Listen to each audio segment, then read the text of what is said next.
Steve Melendez, and I was the producer of the film, along with David Connell in New York, who worked for the Children's Television Workshop.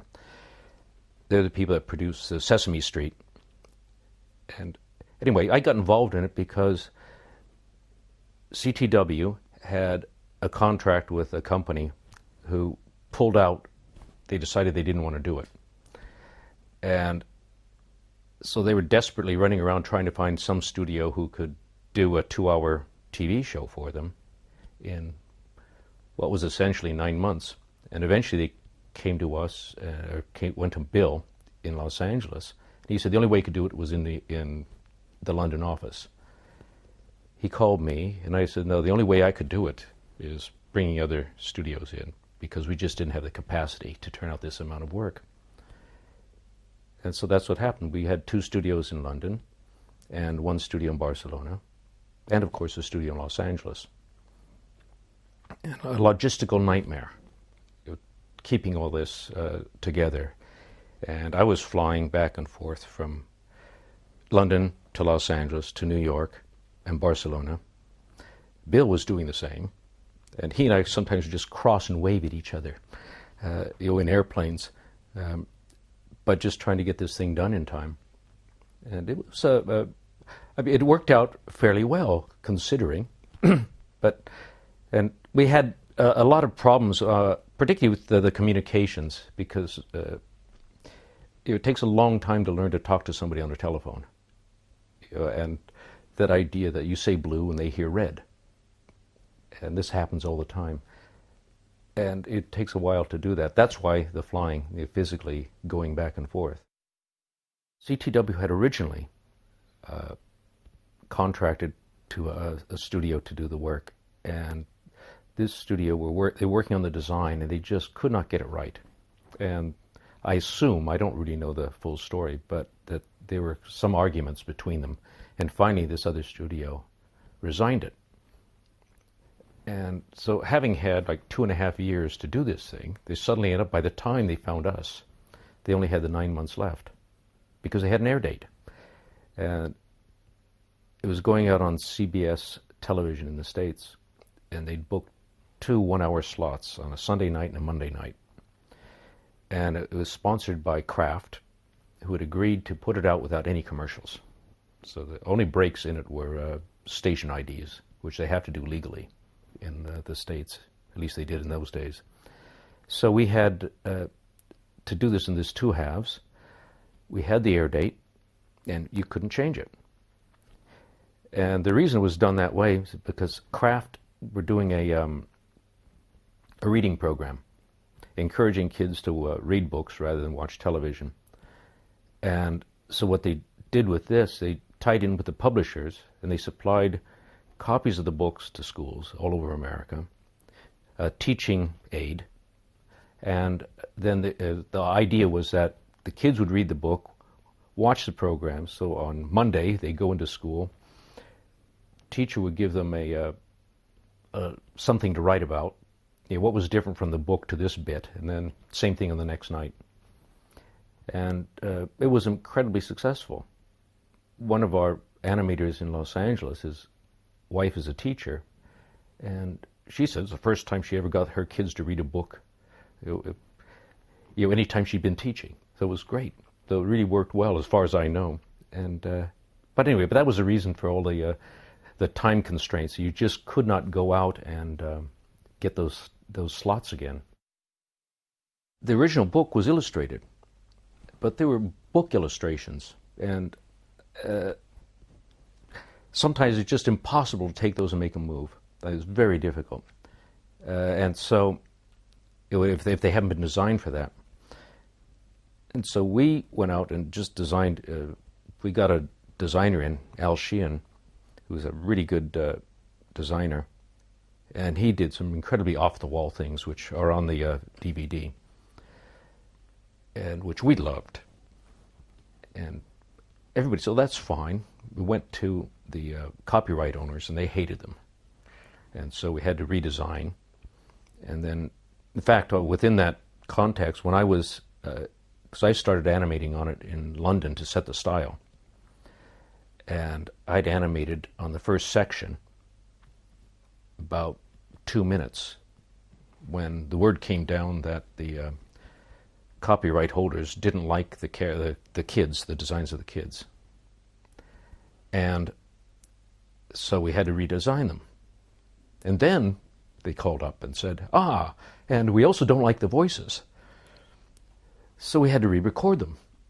And so that lost us about 5 weeks, because it's not just doing a drawing of a character. You have to draw the character, do a model sheet, get this disseminated to everybody involved, and so just a nightmare. But we managed to get over it. I was going to Barcelona every other week during the thing. I was also going to LA, and I was carrying things back and forth. This is before email, before fax machines. So if you wanted to send a drawing, you had to get it there physically. And so you either had to get an air freight company. And air freight companies, they didn't have couriers in those days. I mean, you had to pay somebody to actually fly to get something there overnight. So I was doing that. And my dad was doing that. And Dave Connell was doing that. And there are people in the studio in Barcelona who were doing that. And that's a problem, because everything worked fine between all of us. The other studio, which was TV Cartoons in London, they, of course, because they were next door, we didn't bother to see them. We just assumed that osmosis, it would work, that they would understand everything we had. So kind of funny, next door was a big problem with communication, but not the overseas bits. For America, we had to cast American voices.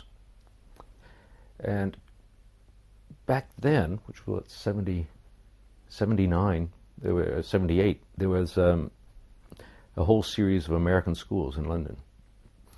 And I went to all of them and interviewed all these kids or auditioned them, and found a family. Perfect, there were 5 of them. So we cast 4 kids, and they were absolutely wonderful. And they treated each other just like brothers and sisters. 2 boys and 2 girls, and they would argue with each other. I just let them go when we were recording. They were wonderful. And those are the voices that the Americans didn't like. They thought they were too strident, or maybe too honest, or too real. And so they wanted a bit more stylized. So we went in and we had to recast them all. But we kept the boy, was the one that was original. The youngest one, Edmund. He's the voice that we kept. All the adults were English, but when it went out here, they recast them again. The only one they kept was Stephen Thorne, who did Aslan, his voice. I think he was the only English voice that they kept. And they changed them all. Yes, we won an Emmy. I've got it somewhere. I should have brought it with me. But yes, we won an Emmy on it, and it had all kinds of awards all over the place. I don't know what they all were. I just produced it. They don't tell me these things.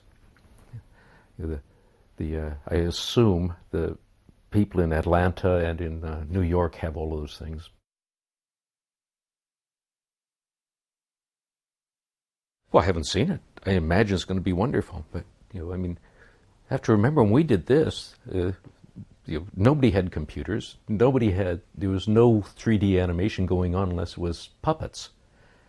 And in order to get animals talking, etc., it was very difficult unless you did like they did in The Wizard of Oz.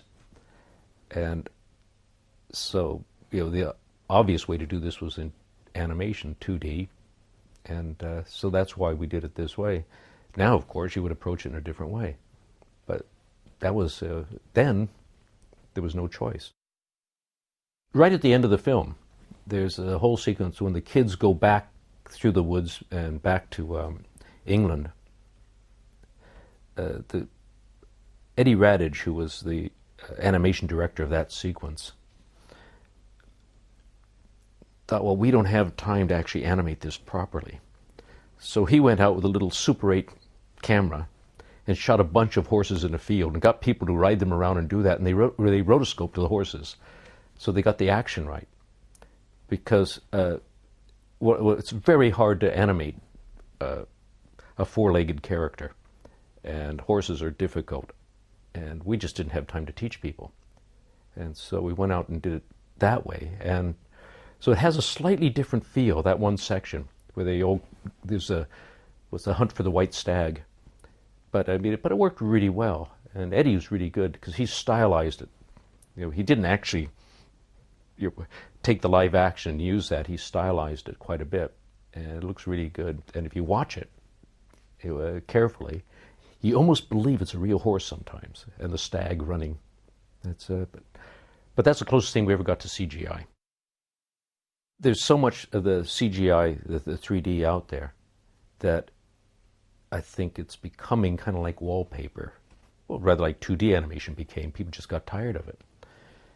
I was talking with somebody recently, and they were saying that, particularly with little kids programming, like preschools, where it's a watch with mother or father or whatever, the family watches programs together, that the adults are very resistant to 3D. And so a lot of them are going back to 2D productions.